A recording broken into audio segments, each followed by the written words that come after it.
Hello friends, मैं हूं आपका दोस्त दीपक गुलियानी।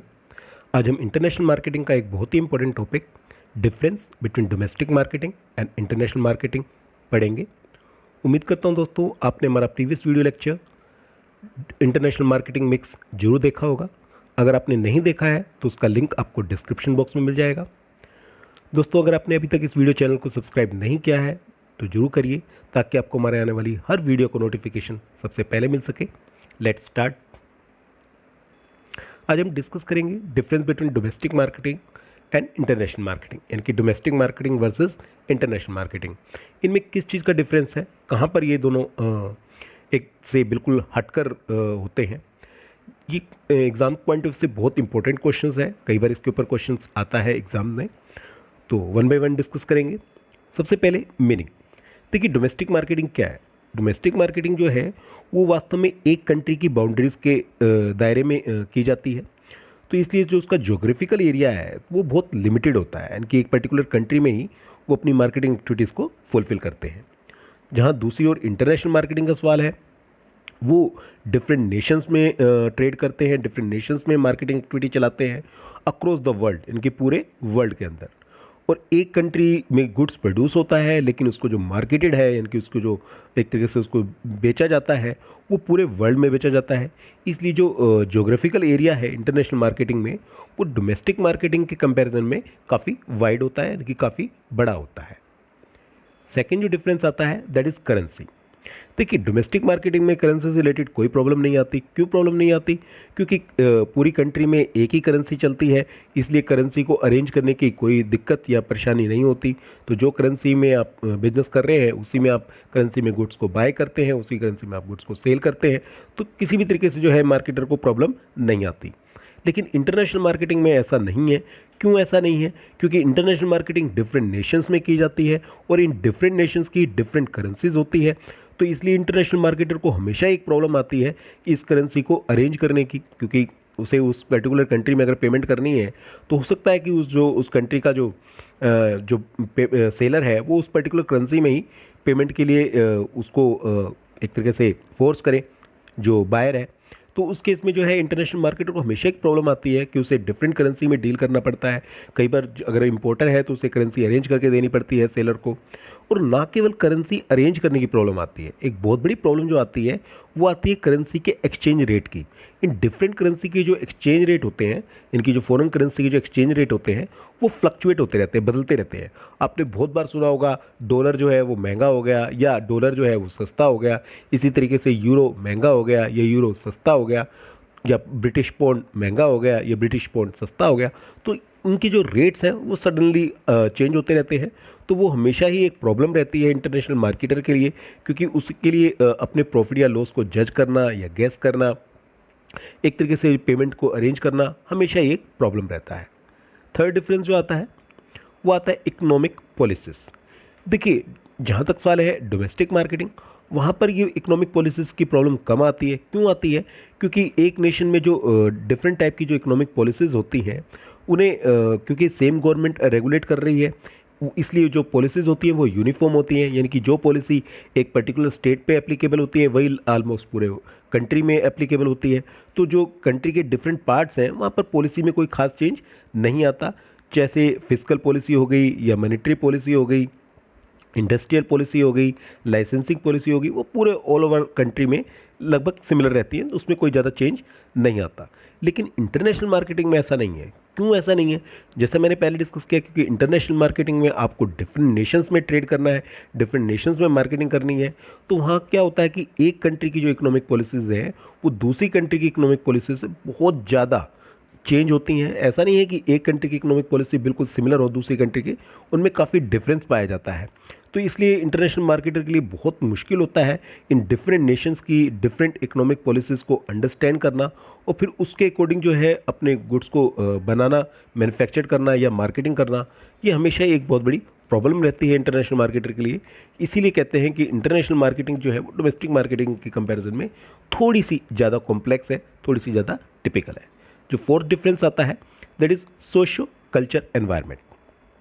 देखिए जो सामाजिक वातावरण जो है वो एक डोमेस्टिक कंट्री में, यानी कि सोशल कल्चर एनवायरनमेंट है, वो एक डोमेस्टिक कंट्री में ऑलमोस्ट सिमिलर होता है, होमोजीनियस होता है। इसलिए जो है इंटरनेशनल मार्केटर को उसको अंडरस्टैंड करने में, एनालाइज करने में ज़्यादा प्रॉब्लम नहीं आती। क्योंकि जैसे इंडियन में फेमस है कि इंडिया का जो कस्टमर है वो प्राइस सेंसिटिव है, तो ऑलमोस्ट सबको पता है, तो मार्केटर उसी हिसाब से अपनी मार्केटिंग एक्टिविटीज़ करता है। इन सोशो कल्चर में बहुत सारे एलिमेंट्स आते हैं, जैसे एजुकेशन का लेवल क्या है, वहाँ पर रिलीजन क्या है, वर्क्स के जो अगेंस्ट एटीट्यूड किस तरीके का है, वहाँ के लोगों का वैल्यू सिस्टम किस तरीके का है, वहाँ के कस्टम्स क्या हैं, वहाँ के ट्रेडिशंस क्या हैं।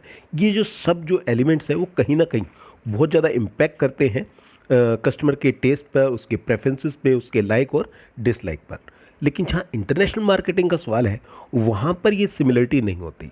डिफरेंट नेशंस में डिफरेंट सोशो कल्चरल एनवायरनमेंट पाया जाता है, क्योंकि अलग अलग नेशंस में जो एजुकेशन का लेवल है, जो रिलीजन है, क्योंकि किसी नेशन में रिलीजन क्रिश्चियंस का हो सकता है, किसी नेशन में मुस्लिम कंट्री हो सकती है, किसी में हिंदू कंट्री हो सकती है, तो बहुत ज़्यादा रिलीजन्स में भी डिफरेंस पाया जाता है। उनका वर्क्स के प्रति जो एटीट्यूड है या उनका जो वैल्यू सिस्टम है, जो उनके कस्टम्स या ट्रेडिशंस हैं, उनमें बहुत ज़्यादा डिफरेंस पाया जाता है। और इन डिफरेंस की वजह से उनके जो कस्टमर का बिहेवियर है, इनकी किसी गुड्स के प्रति उनके लाइक्स, डिसलाइक्स, टेस्ट, प्रेफरेंसेस, वो भी बहुत ज़्यादा डिफरेंस हो जाते हैं, जिसकी वजह से एक इंटरनेशनल मार्केटर के लिए जो है इन पूरे वर्ल्ड के जो सोशल कल्चर एनवायरनमेंट को अंडरस्टैंड करना थोड़ा सा मुश्किल रहता है। फिफ्थ डिफरेंस जो आता है that is magnitude of risk. इनकी रिस्क कितना ज़्यादा होता है। देखिए रिस्क का जो लेवल है वो डोमेस्टिक मार्केटिंग में कंपेरेटिवली कम होता है। क्यों कम होता है? क्योंकि आपको एक ही कंट्री में जो अपने गुड्स को मार्केटेड करना है।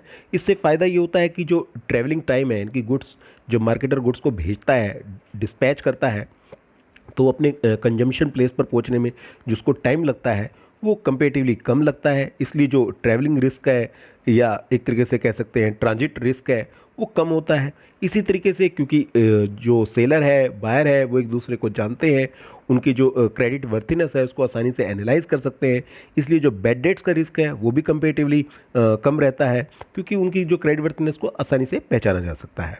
और इसके अलावा जैसे मैंने पहले बताया पॉइंट नंबर 2 के अंदर, क्योंकि डोमेस्टिक कंट्री में सेम करेंसी यूज़ होती है, इसलिए जो करेंसी की जो रेट है उसका भी हमें कोई रिस्क नहीं होता, क्योंकि आपने एक सिमिलर करेंसी में बाय और सेल करना है तो करेंसी की कोई प्रॉब्लम नहीं आती। तो करेंसी की जो फ्लक्चुएशन, यानी कि फॉरेन करेंसी की जो रेट में फ्लक्चुएशन की वजह से जो रिस्क अराइज होता है वो डोमेस्टिक मार्केटिंग में फेस नहीं करना पड़ता।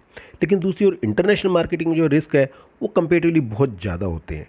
क्यों बहुत ज़्यादा होते हैं? क्योंकि गुड्स जो है पूरे वर्ल्ड में, अक्रॉस द वर्ल्ड बेचना है, डिफरेंट नेशंस में बेचना है, इसलिए रिस्क बहुत ज़्यादा बढ़ जाता है। फिर दूसरा ये दिक्कत है कि जो मार्केटर की कंट्री है और जो कंजम्पशन प्लेस की जो कंट्री है उसके बीच का डिस्टेंस बहुत ज़्यादा हो जाता है, जिसकी वजह से जो ट्रैवलिंग टाइम है वो भी बहुत ज़्यादा हो जाता है।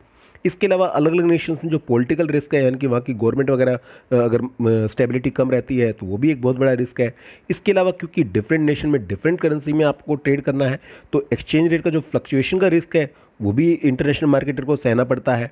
इसके अलावा जो अपने गुड्स डिस्पैच करना है वो सी रूट से डिस्पैच करना है, तो सी रूट से रिलेटेड जो भी रिस्क है वो भी इंटरनेशनल मार्केटर को बेयर करने पड़ते हैं।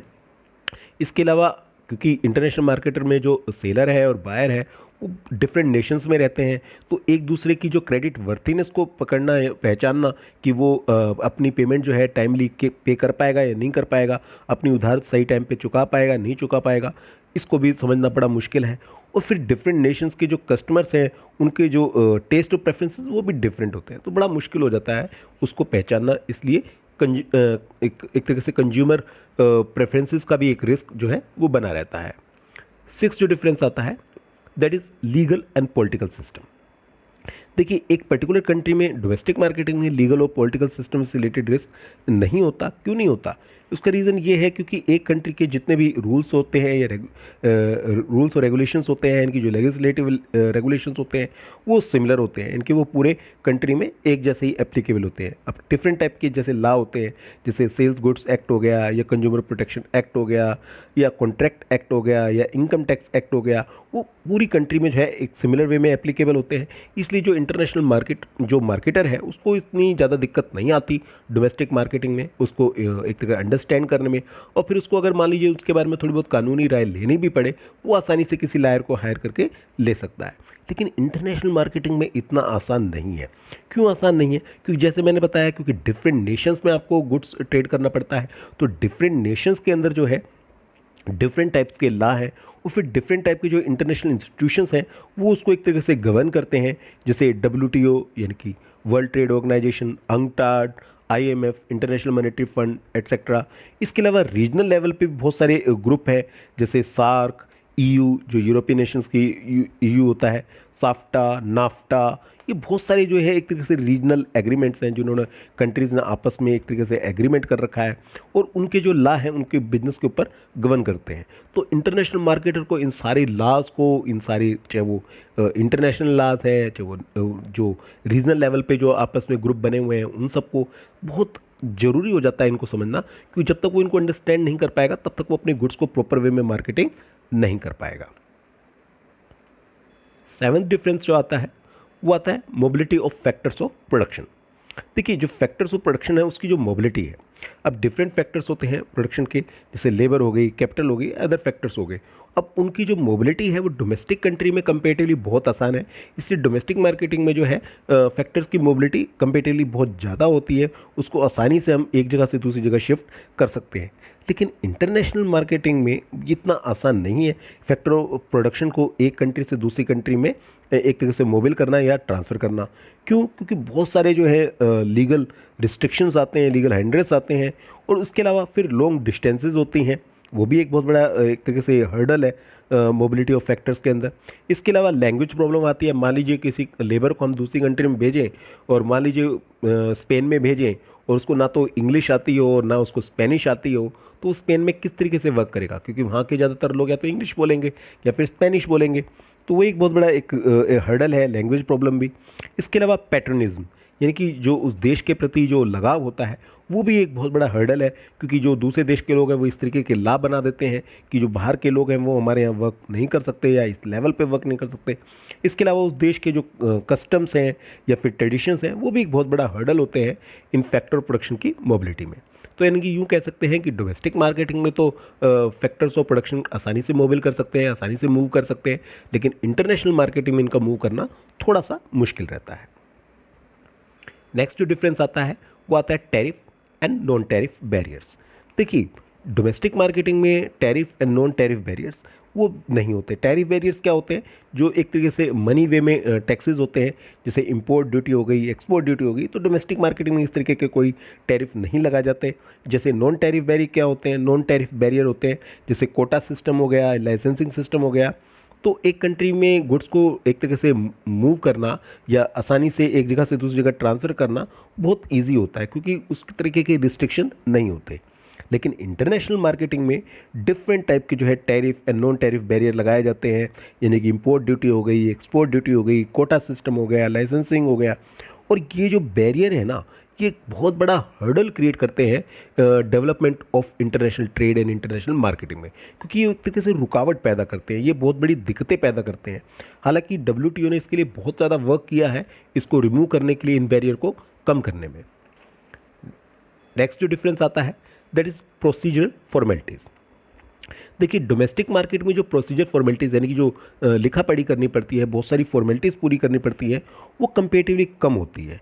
क्यों कम होती है? क्योंकि गुड्स जो है विद इन एक कंट्री में ही ट्रेड करना है, तो जो भी वर्क होते हैं यानी कि जो भी लीगल प्रोसीजर होते हैं वो बहुत इजी होते हैं, उनको आसानी से समझा जा सकता है, तो इतने कॉम्प्लेक्स टास्क नहीं है। लेकिन इंटरनेशनल मार्केटिंग में ऐसा नहीं है। इंटरनेशनल मार्केटिंग में जो प्रोसीजरल फॉर्मेलिटीज़ होती हैं, जो भी फॉर्मेलिटीज़ पूरी करनी पड़ती है, लिखा पढ़नी करनी पड़ती है, वो बहुत ज़्यादा टिपिकल होती है। और इसके लिए कई बार हमें क्या करना पड़ता है? स्पेशलाइज स्टाफ रखना पड़ता है, उसको हायर करना पड़ता है जो इन सारी फॉर्मेलिटीज़ को अंडरस्टैंड करता हो और उसको आसानी से पूरा कर सके। और इसके अलावा एक और दिक्कत आती है प्रोसीजर फॉर्मेलिटीज़ की वजह से, जो हमारी ट्रांजैक्शन कॉस्ट है, इनकी गुड्स को बेचने की जो कॉस्ट है वो भी कंपेरेटिवली बढ़ जाती है इंटरनेशनल मार्केटिंग में, और इस तरह की जो कॉस्ट है वो डोमेस्टिक मार्केटिंग में नहीं आती। नेक्स्ट जो डिफरेंस आता है दैट इज़ लैंग्वेज प्रॉब्लम। देखिए, लैंग्वेज प्रॉब्लम ऑलवेज एक प्रॉब्लम है इंटरनेशनल मार्केटिंग में, लेकिन डोमेस्टिक मार्केटिंग में खासकर लैंग्वेज प्रॉब्लम ना के बराबर है, कोई बहुत सीरियस प्रॉब्लम नहीं है। हो सकता है कि एक कंट्री में डिफरेंट लैंग्वेज यूज़ की जाती हो, जैसे इंडिया में बहुत सारी लैंग्वेज यूज़ की जाती है, रीजनल लैंग्वेज, जैसे गुजरात में गुजराती बोली जाती है, महाराष्ट्र में मराठी बोली जाती है, पंजाब में पंजाबी बोली जाती है। इसके अलावा भी बहुत सारी जो है इंडिया में रीजनल लैंग्वेज यूज़ की जाती है, लेकिन फिर भी हर एक नेशन की अपनी एक कॉमन लैंग्वेज होती है। जैसे इंडिया में जो कॉमन लैंग्वेज है वो हिंदी है, जहाँ पर हिंदी नहीं समझते वहाँ ज़्यादातर इंग्लिश का प्रयोग किया जाता है। लेकिन इंटरनेशनल मार्केटिंग में इतना आसान नहीं है, क्योंकि डिफरेंट नेशंस में डिफरेंट लैंग्वेज यूज़ की जाती है। ऑलमोस्ट पूरे वर्ल्ड में 10,000 लैंग्वेजेस है, और ये ही नहीं, लैंग्वेज को समझना तो चलो मान लिया एक है ही दिक्कत, इसके अलावा एक ही लैंग्वेज के जो बोलने का जो वर्ड का प्रोनाउंसिएशन है वो डिफरेंट होता है। अब आप इंग्लिश में ही लीजिए, यूके की इंग्लिश और यूएसए की इंग्लिश में आप देखेंगे कि उनके जो वर्ड प्रोनाउंसिएशन है, उनको जो प्रोनाउंस करते हैं, तो वो बहुत डिफरेंट पाया जाता है। फिर एक ही वर्ड के कई मीनिंग निकलाते हैं, यानी कि आपको बहुत सोच समझ के इंटरनेशनल मार्केटिंग में वर्ड को यूज़ करना पड़ता है, कि हो सकता है कि वही वर्ड बहुत पॉजिटिव इंप्रेशन देता हो एक कंट्री की लैंग्वेज में, लेकिन वही वर्ड जो है बहुत ही नेगेटिव इंप्रेशन दे आपके प्रोडक्ट के बारे में अगर आप उसको दूसरी कंट्री में उसी लैंग्वेज में पेश करते हैं। तो लैंग्वेज प्रॉब्लम भी एक बहुत बड़ा हर्डल है इंटरनेशनल मार्केटिंग में। नेक्स्ट जो डिफरेंस आता है वो आता है कंपटीशन। देखिए, डोमेस्टिक मार्केटिंग में जो कंपटीशन का लेवल है वो कंपेरेटिवली कम होता है इंटरनेशनल मार्केटिंग में, क्योंकि जो मार्केटर है उसको किससे कंपटीशन फेस करना है, उसको जो अपने डोमेस्टिक मैन्युफैक्चरर है, यानी कि उस देश में जो मैन्युफैक्चरर है उन्हीं से जो है कंपटीशन फेस करना है। लेकिन इंटरनेशनल मार्केटिंग में ऐसा नहीं है। इंटरनेशनल मार्केटिंग में जो कंपटीशन का लेवल है वो बहुत ज़्यादा हाई होता है, क्योंकि उसे पूरे वर्ल्ड के जो मैन्युफैक्चरर है उनसे कम्पीट करना है। कई बार तो 3 लेवल कंपटीशन आता है, यानी कि उसको अपने खुद के जो यानी कि जो होस्ट नेशन है वहाँ के मैन्युफैक्चरर, जो पेरेंट नेशन है वहाँ के मैन्युफैक्चरर, और एज वेल एज होस्ट और पेरेंट नेशन के अलावा जो रेस्ट ऑफ वर्ल्ड है वहाँ के मैन्युफैक्चरर का भी जो कंपटीशन है वो फेस करना पड़ता है। नेक्स्ट जो डिफरेंस आता है दैट इज गवर्नमेंट इंसेंटिव्स। देखिए, ज़्यादातर ये पाया जाता है कि जो डोमेस्टिक मार्केटिंग है या डोमेस्टिक ट्रेडर है उनके लिए जो गवर्नमेंट है वो बहुत ही कम इंसेंटिव देती है या नहीं देती इंसेंटिव, क्योंकि उसमें गवर्नमेंट को कोई ज़्यादा फायदा नज़र नहीं आता। लेकिन इंटरनेशनल मार्केटिंग में हर एक गवर्नमेंट, ज़्यादातर गवर्नमेंट जो है एक्सपोर्ट को बढ़ावा देने के लिए, एक्सपोर्ट को प्रमोट करने के लिए डिफरेंट टाइप के जो है इंसेंटिव्स प्रोवाइड करती है इंटरनेशनल मार्केटर को। तो यहाँ पर जो है इंटरनेशनल मार्केटर को एक एडवांटेज मिलती है, क्योंकि हर एक कंट्री चाहती है कि उसका जो एक्सपोर्ट्स है वो लगातार बढ़े और उसकी कंट्री जो है ज़्यादा से ज़्यादा फॉरेन करेंसी अर्न करे। नेक्स्ट जो डिफरेंस आता है दैट इज मार्केट रिसर्च। देखिए, डोमेस्टिक मार्केटिंग में जो मार्केट रिसर्च है वो बहुत इजी रहती है। क्यों इजी रहती है? क्योंकि जो रिसर्च का एरिया है वो कंपेरेटिवली कम होता है, इसलिए जो रिसर्च पे जो कॉस्ट आती है वो भी कंपेरेटिवली कम आती है। लेकिन इंटरनेशनल मार्केटिंग में इतना आसान नहीं है। यहाँ पर मार्केटिंग रिसर्च करना काफ़ी मुश्किल है। क्यों? क्योंकि जो एरिया है वो काफ़ी बड़ा हो जाता है, आपको वर्ल्ड के डिफरेंट नेशंस के कस्टमर के बिहेवियर को अंडरस्टैंड करना है, इसलिए जो मार्केटिंग रिसर्च है वो काफ़ी महंगी हो जाती है, काफ़ी कॉस्टली हो जाती है। तो ये बहुत बड़ी दिक्कत रहती है। इसके अलावा जो जो इंटरनेशनल मार्केटिंग का एनवायरनमेंट है, डिफरेंट नेशन का जो मार्केटिंग एनवायरनमेंट है वो काफ़ी डायनेमिक होता है, यानी कि बहुत जल्दी जल्दी बदलता है। उसको अंडरस्टैंड करना, जो वहाँ के टेक्नोलॉजी है, वहाँ के कस्टमर के जो टेस्ट और प्रेफरेंसेस हैं उनमें बहुत जल्दी जल्दी चेंज आता है, और ऐसे बदलते एनवायरनमेंट को अंडरस्टैंड करना ये भी एक बहुत बड़ा चैलेंज है इंटरनेशनल मार्केटर के लिए। नेक्स्ट जो डिफरेंस आता है that is measurement units and packaging norms. देखिए, डोमेस्टिक मार्केटिंग में कंपेरेटिवली जो मेजरमेंट यूनिट्स है और जो पैकेजिंग नॉर्म्स है वो सिमिलर ही होते हैं, तो इसलिए जो मार्केटर है उसको अंडरस्टैंड करना कोई दिक्कत नहीं आती। वो आसानी से उन पैकेजिंग नॉर्म्स को यूज़ कर सकता है और उस मेजरमेंट यूनिट्स को यूज़ कर सकता है, क्योंकि उस नेशन में एक तरीके से यूनिफॉर्मिटी पाई जाती है। तो ये बहुत आसान रहता है एक मार्केटर के लिए। लेकिन इंटरनेशनल मार्केटिंग में ऐसा नहीं है। डिफरेंट नेशंस में जो मेजरमेंट की यूनिट्स हैं या जो पैकेजिंग नॉर्म्स हैं वो काफ़ी डिफरेंट हैं। खासकर जो डेवलप नेशंस हैं वहाँ पर जो पैकेजिंग नॉर्म्स हैं वो काफ़ी स्ट्रिक्ट हैं, काफ़ी रिजिड हैं। ऐसे पैकेजिंग नॉर्म्स बड़े हाई लेवल के होते हैं, तो उसे जब तक आप नहीं पूरा कर पाते तब तक आप वहाँ पर आसानी से गुड्स को नहीं बेच पाते। इसके अलावा मेजरमेंट यूनिट्स भी जो है वो डिफरेंट है। जहाँ इंडिया में गोल्ड को किस तरीके से मापा जाता है, इंडिया में गोल्ड को मेज़र किया जाता है तोला में, और तोला का मतलब होता है 10 ग्राम, यानी कि 1 तोला होता है 10 ग्राम के बराबर। लेकिन जो अदर नेशंस है, खासकर यूरोपियन नेशंस में, वहाँ पर जो है गोल्ड को मेज़र किया जाता है आउंस में, और आउंस किसके बराबर होता है? आउंस बराबर होता है 28.349 ग्राम्स। तो यानी कि हो सकता है कि एक जगह के जो नेशन का जो मेजरमेंट पैरामीटर है वो डिफरेंट हो और दूसरे नेशन का जो मेजरमेंट पैरामीटर है वो डिफरेंट हो। तो एक इंटरनेशनल मार्केटर को डिफरेंट नेशंस के जो मेजरमेंट पैरामीटर हैं उनको भी अंडरस्टैंड करना जरूरी हो जाता है। नेक्स्ट जो डिफरेंस आता है दैट इज क्वालिटी स्टैंडर्ड्स। देखिए डोमेस्टिक मार्केटिंग में क्वालिटी स्टैंडर्ड्स ज़्यादा टिपिकल नहीं होते, क्योंकि पूरे नेशन में सेम ही क्वालिटी स्टैंडर्ड अडॉप्ट किए जाते हैं, क्योंकि वहाँ की गवर्नमेंट ही उस क्वालिटी स्टैंडर्ड को एक तरीके से डिसाइड करती है, स्टैंडर्ड तय करती है।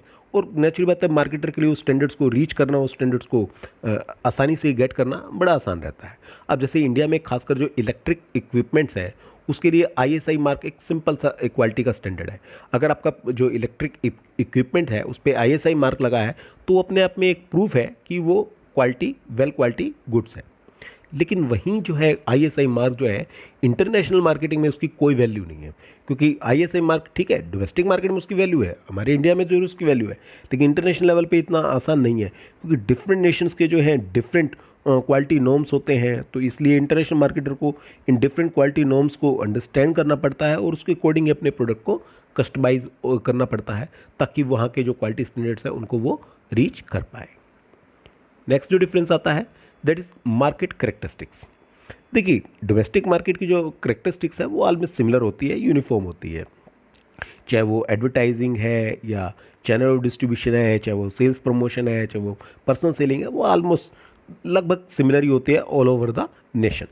लेकिन इंटरनेशनल मार्केटिंग में इतना आसान नहीं है, क्योंकि डिफरेंट नेशन में जो मार्केटिंग के जो एलिमेंट्स हैं उनकी जो करेक्टरिस्टिक्स है वो डिफरेंट होती है। हो सकता है एक नेशन में जो डिस्ट्रीब्यूशन नेटवर्क अवेलेबल हो वो दूसरे देश में वो डिस्ट्रीब्यूशन नेटवर्क अवेलेबल ना हो, एक देश में जो एडवर्टाइजिंग मीडिया अवेलेबल हो दूसरे देश में ना हो, एक देश में हो सकता है कि वहाँ पर ज़्यादा पढ़े लिखे लोग ना हो, वो एजुकेटेड लोग ना हो, तो वहाँ आपको पर्सनल सेलिंग की फैसिलिटी ना मिल पाए, ट्रेन पर्सन की फैसिलिटी ना मिल पाए। और जो सेल्स प्रमोशन की जो टूल्स होते हैं वो भी आप डिफरेंट नेशंस में सिमिलर टाइप में यूज़ नहीं कर सकते। खासकर आप मान लीजिए कोई फीमेल से रिलेटेड कोई ब्यूटी प्रोडक्ट्स को लॉन्च कर रहे हैं, तो फीमेल से रिलेटेड ब्यूटी प्रोडक्ट्स की ऐड जो है आप अदर नेशंस में बहुत आसानी से दे सकते हैं, यूरोपियन नेशन में बहुत आसानी से दे सकते हैं, और उसके अंदर जो है वुमेंस को यूज़ भी कर सकते हैं ऐड के अंदर। लेकिन सिमिलर आप नहीं अपना सकते खासकर अरेबियन कंट्रीज़ में या मुस्लिम कंट्रीज़ में, जहाँ पर वुमेंस को मना होता है इन तरीके के एड्स में आने के लिए। तो इनकी डिफरेंट नेशंस के डिफरेंट नॉर्म्स होते हैं, उन नॉर्म्स को आपको पूरा करना पड़ता है। नेक्स्ट जो डिफरेंस आता है वो आता है ट्रांसपोर्टेशन। देखिए डोमेस्टिक मार्केटिंग में क्योंकि डिस्टेंस जो है कंपेटिवली कम होती है, इसलिए जो ट्रांसपोर्ट का यूज़ किया जाता है वो जनरली या तो रेल ट्रांसपोर्ट का यूज़ किया जाता है या फिर रोड ट्रांसपोर्ट का यूज़ किया जाता है। इनकी मोस्ट डोमिनेटिंग यही होते हैं, क्योंकि इसका रीज़न ये है जो डिस्टेंस है वो कंपेटिवली कम होती है इंटरनेशनल मार्केटिंग में। वहीं इंटरनेशनल मार्केटिंग में क्योंकि डिस्टेंस बहुत ज़्यादा होती है, इसलिए सी रूट को या सी ट्रांसपोर्ट को जो है सबसे ज़्यादा यूज़ किया जाता है। और इसके अलावा जो है पैकेजिंग भी जो है वो खासकर कंटेनर पैकेजिंग के रूप में की जाती है, क्योंकि जो गुड्स है वो आपको सी रूट से भेजना है, तो आपको ध्यान रखना पड़ता है कि जो गुड्स है वो ख़राब ना हो during the transit. Next difference जो आता है दैट इज़ शोविनिज्म। शोविनिज्म क्या है? देखिए शोविनिज्म क्या होता है, एक नेशन के लोगों का अपने नेशन के प्रति ज़्यादा प्यार होना, ये देशभक्ति कह सकते हैं, इनकी एक्सेसिव लव है अब किसी एक पर्टिकुलर नेशन के लिए। तो जो डोमेस्टिक मार्केटिंग है उसमें जो है शोविनिज्म की जो प्रॉब्लम है वो नहीं आती, क्योंकि आपने गुड्स उसी तरीके से उसी कंट्री में ही बेचना है, तो इसलिए जो है इस चीज़ की कोई दिक्कत नहीं आती, क्योंकि जो मार्केटर है वो बेचने वाला भी उसी कंट्री का है और जो बायर है वो भी उस कंट्री का है। लेकिन इंटरनेशनल मार्केटिंग में ये ज़रूर दिक्कत आती है, क्योंकि ज़रूरी नहीं है कि जो बेचने वाला है मार्केटर है और जो खरीदने वाला कंज्यूमर है वो दोनों सेम नेशन के हों। वहाँ पर ये बहुत बड़ी प्रॉब्लम आ सकती है, क्योंकि हो सकता है कि वहाँ के लोगों का जो ट्रेंड हो वो अपने डोमेस्टिक प्रोडक्ट यानी कि अपने देश के प्रोडक्ट के प्रति ज़्यादा प्यार हो, अपने देश के प्रति ज़्यादा प्यार हो। अब मान लीजिए जैसे एक स्लोगन है बी इंडियन बाय इंडियन, यानी कि भारतीय होने के नाते आप भारतीय प्रोडक्ट का प्रयोग करें। ये एक बहुत बड़ा हर्डल हो सकता है उन मार्केटर के लिए जो इंडियंस नहीं है, उनके लिए बहुत मुश्किल हो सकती है इंडिया में गुड्स को बेचना। तो यानी कि ये भी एक बहुत बड़ा एक तरीके से हर्डल है इंटरनेशनल मार्केटिंग में। तो यानी कि बहुत सारे जो है चैलेंजेस हैं इंटरनेशनल मार्केटिंग के लिए। तो ये हमने कुछ पॉइंट डिस्कस किए जिसके बेस पे हम कह सकते हैं कि डोमेस्टिक मार्केटिंग कंपैरिजन में इंटरनेशनल मार्केटिंग थोड़ी सी टिपिकल है, क्योंकि रीज़न यही है कि उसका जो एरिया है काफ़ी वाइड है, काफ़ी वास्ट है। क्योंकि जोग्राफिकल एरिया वाइड होने से उनके जो डिफरेंट नेशंस के जो कस्टमर हैं, उनकी जो टेस्ट है, उनके प्रेफरेंसेस हैं, उनकी जो लैंग्वेज है, उनके जो कल्चर है, उनके जो ट्रेडिशंस हैं, उनके जो रिलीजन्स हैं, उनमें बहुत ज़्यादा डिफरेंस है। और इन डिफरेंसेस की वजह से उनका जो मार्केटिंग एनवायरनमेंट है उसमें भी बहुत ज़्यादा डिफरेंस है, और उसको अंडरस्टैंड करना इंटरनेशनल मार्केटिंग के लिए थोड़ा सा चैलेंजिंग है। उम्मीद करता हूँ दोस्तों आपको ये टॉपिक क्लियर हो गया होगा। दोस्तों अगर आपने अभी तक इस चैनल को सब्सक्राइब नहीं किया है तो ज़रूर करिए। अगर आपको ये वीडियो पसंद आई है तो इसको ज़रूर लाइक करिए, इस वीडियो को अपने दोस्तों के साथ शेयर करिए, और आज हमने जो भी टॉपिक डिस्कस किया उससे रिलेटेड कोई भी आपकी क्वेरी है या आपका कोई सजेशन है तो उसे आप कमेंट बॉक्स में डाल सकते हैं। आप अपनी क्वेरी या सजेशन हमें व्हाट्सअप भी कर सकते हैं, हमारे व्हाट्सअप नंबर 8683838931 पर। आप अपनी क्वेरी या सजेशन हमें ईमेल भी कर सकते हैं, हमारी ईमेल आईडी gulyani classes@gmail.com। तो मिलते हैं दोस्तों बहुत जल्दी एक नए वीडियो लेक्चर के साथ। Thank you.